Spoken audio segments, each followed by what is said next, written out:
So Microsoft just dropped something that has the whole tech world arguing again, and honestly, I can't stop thinking about it. On June 2nd, 2026, right in the middle of their build keynote, they unveiled a quantum chip called Majorana 2, and the headline number they slapped on it is wild. They're claiming it's 1,000 times more reliable than the chip they showed off just a year ago. 1,000 times, not 10% better, not double, 3 orders of magnitude in a single year. If even a part of that is true, this is one of the most aggressive jumps I've seen in computing in a long time, and I want to walk you through why people are saying it could come from Nvidia's crown. Let me be upfront, I think this is genuinely exciting and I lean optimistic on it, but I also did my homework and there's a catch buried in here that almost nobody in the clickbait headlines is telling you about. Stick around for that part because it changes the whole story. First, the chip itself. Microsoft is betting on something called topological quantum computing, and it's a different bet than basically everyone else in the field. Most quantum companies store information into a single particle. The problem is that a single particle is fragile. A tiny bit of heat, a stray vibration, a little electromagnetic noise, and your data is gone. That fragility is the entire reason we don't have useful quantum computers sitting in data centers yet. Microsoft's idea is to spread that information out. Instead of trusting one particle, they use these things called Majorana quasiparticles, and they store a single piece of information across 2 or more of them. Think of it like braiding a bunch of weak threads into one strong rope. No single thread holds the whole load, so the rope doesn't snap when one fiber frays. The information lives in something called the parity, basically whether the number of electrons in a tiny wire is even or odd. Because it's smeared out across the whole system, a little local noise can't easily corrupt it. The big change from Majorana 1 to Majorana 2 comes down to materials, and this part is kind of funny. Last year's chip used aluminum as the superconductor. This year, they swapped it out for lead. Their own lead researcher, Chetan Nayak, admitted in the press briefing that putting lead into anything sounds like a crazy idea, but lead turned out to be much better at shielding the qubits from the disturbances that cause errors. And the results, if you take them at face value, are striking. Majorana 1 could hold a quantum states for maybe 5 to 10 seconds. Majorana 2 is holding at least 20 seconds, with some lasting a full minute. In quantum land, this is an eternity. Pair that with the operation speeds down to microseconds and qubits that are physically tiny, and you start to see why Microsoft is suddenly so confident.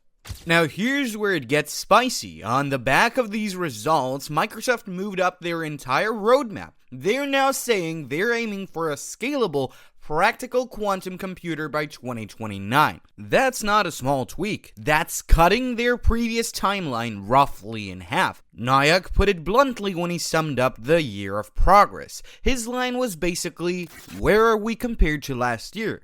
1,000 times better. And then there's the wild little detail in how they got here. Microsoft says they leaned heavily on their own agentic AI platform, Microsoft Discovery, to help design this thing. They had AI agents automating measurements, optimizing the fabrication process, and chewing through decades of old research data to find problems humans had missed. Nayak said agentic AI has basically permeated everything they do now, so in a weird, almost recursive way, they used AI to build a faster path to quantum, which could one day supercharge AI.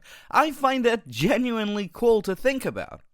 Okay, so where does Nvidia come into all of this? Right now, Nvidia is the king of AI compute. Their GPUs train basically every major AI model on the planet, and that's why they became one of the most valuable companies in history. The argument from the quantum hype crowd goes like this: if quantum computers can solve certain problems exponentially faster than any stack of GPUs ever could, then the moment quantum goes mainstream, demand for those massive GPU clusters falls off a cliff. No more buying 100,000 chips to brute force hard problems when one quantum machine can do it all. So Microsoft cracking quantum becomes the thing that ends Nvidia's gold rush. That's the narrative, and I get the appeal of it. It's a clean story. The scrappy underdog physics bet topples the trillion-dollar incumbent. But here's where I have to be honest with you, because the real picture is more interesting than the headline. Jensen Huang, Nvidia's CEO, has actually been all over the quantum thing, and his position tells you everything. Back in early 2025, he said quantum was probably 20 years away from being practically useful, and then quantum stocks got hammered. But then he basically walked in back at Nvidia's GTC conference and pivoted hard. By late 2025, Nvidia launched something called NVQ-Link, which is a system designed to bolt quantum processors directly onto Nvidia's GPUs. They're tying into their Q2Q software, and they've already got something like 17 quantum hardware builders and 9 national labs signed up to use it. Read that again. Nvidia isn't trying to beat quantum. Nvidia is trying to be the thing that connects to every quantum computer. Huang even flat out said that in the near future, every Nvidia GPU supercomputer will be hybrid, tightly coupled with a quantum processor. His whole pitch is that the future is quantum plus GPU working together, not one replacing the other. And there is a real technical reason for that. Huang has pointed out that quantum computers are great at small data problems. You communicate with them through microwaves, and you can't just shove terabytes of data into them the way you can with a GPU. Quantum is fantastic at specific things like simulating molecules or certain optimization puzzles. It is terrible at the kind of brute parallel number crunching that runs the AI we use every day. Those are different jobs. So even in a fully quantum future, you're still gonna need a mountain of GPUs to handle data prep, error correction, and everything quantum can touch. Nvidia has quietly positioned itself to sell shovels and pickaxes no matter which quantum company strikes gold. They've even invested through their own venture arm into multiple rival quantum approaches just to make sure that they're holding a winning ticket whoever wins. So, does Majorana 2 destroy Nvidia? In the literal headline sense, no. I don't buy it, and I think anyone selling you that story is skipping their homework. These two companies aren't even really playing the same game. If anything, a Microsoft quantum breakthrough probably means more GPU sales for Nvidia in the next term, because somebody has to run the classical half of every hybrid system. But here's why I'm still genuinely excited and why I lean positive on the whole thing. Majorana 2 is a real signal that the timeline is compressing. For years, quantum has been the technology that's always 10 years away. Now you've got Microsoft pulling its roadmap forward to 2029 and using AI to do it. Even if they're off by a few years, the direction is unmistakable, and we're moving from quantum being a science project to quantum being an engineering project, and that shift is the part that matters. That said, with all of this in mind, I do owe you the other side, because I want to be straight with you.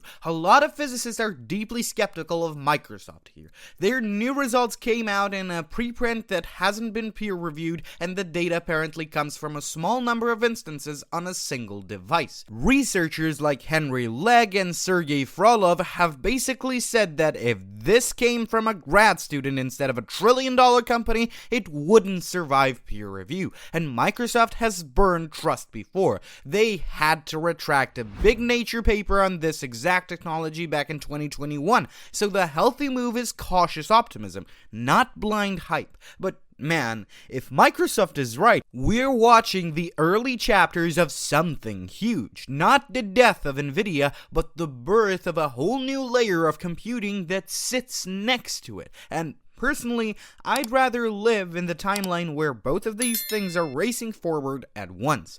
That's the future I'm rooting for.